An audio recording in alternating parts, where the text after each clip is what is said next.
Saban wants to lower the ages of the Rangers and rewrite the scripts. Ha! Ha! You will burn in hell when I'm through with you.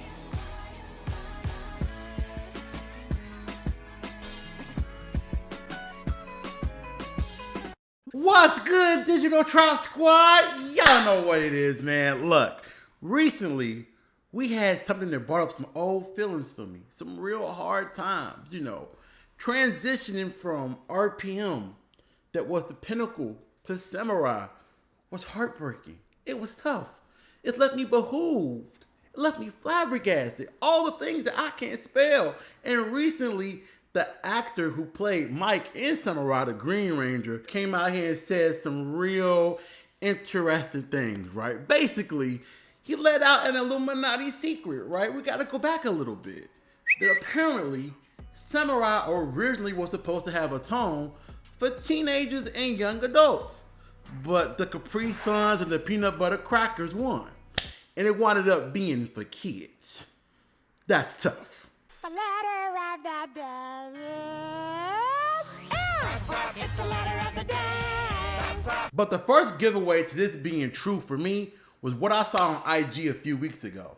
The original Power Rangers Samurai cast auditions. And you saw the actors for the show giving good looks in their audition to characters that looked to be layered, characters that were actually closer to the original tone of the Sentai over in Japan, characters that you could honestly watch and not feel like they're being put through some type of Between the Lions Caillou filter. They actually feel like real fucking people. But of course, when you're dealing with Saban and his Mighty Morphin addiction and obsession, it got diluted with infamy real quick. I don't know what the fuck happened. We all lower ourselves by one notch. In swordsmanship, special abilities, even in spirit. I dare you to say that again. You're gonna slack off, do it somewhere else. Oh, and the old man needs popular characters behind it. And I know what some of y'all are thinking. Marcus, just because the original Samurai cast auditions were more mature doesn't mean the show was supposed to follow that tone. Well, let's just look at history, right?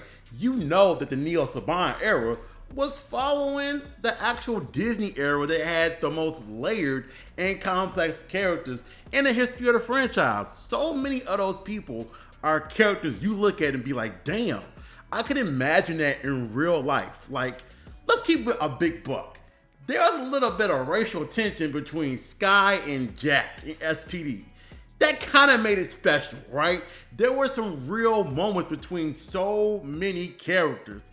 The Monarch programming that Dr. K went through in RPM, so much stuff was deep in those seasons. And Samurai was coming after RPM, so I can understand it being more mature. But also, let's not forget this. The marketing campaign was big for Power Rangers Samurai. Had a full out media blitz. At the Macy's Thanksgiving Day Parade in 2011, there was an entire Samurai float with actors doing kick flips and all that old dramatic kids bop shit.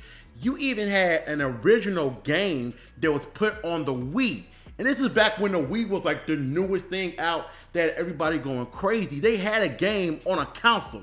This is not a handheld game. It is not a mobile game. It was an actual Wii Power Rangers Samurai game involving kanji symbols and blade swipes. It was trash, obviously, but it's still a console game. So there was so much energy put behind Samurai. I could understand that the original intent was for it to be bigger than what it was. But we all know what happened, because we saw the show. Whoa. With an answer like that, you have to be the Red Ranger. Yes, I am the Red Ranger. I wish I never was born. I wish I was dead. I wish somebody could just shoot me now. I'm not okaying the bait and switch. That was vicious, and that was fucked up. You signed up for Degrassi, but you ended up in the Muppets. That's tough. That's not cool. That's not alright.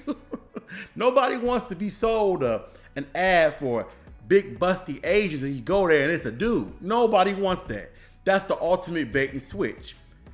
That's fucked up. I understand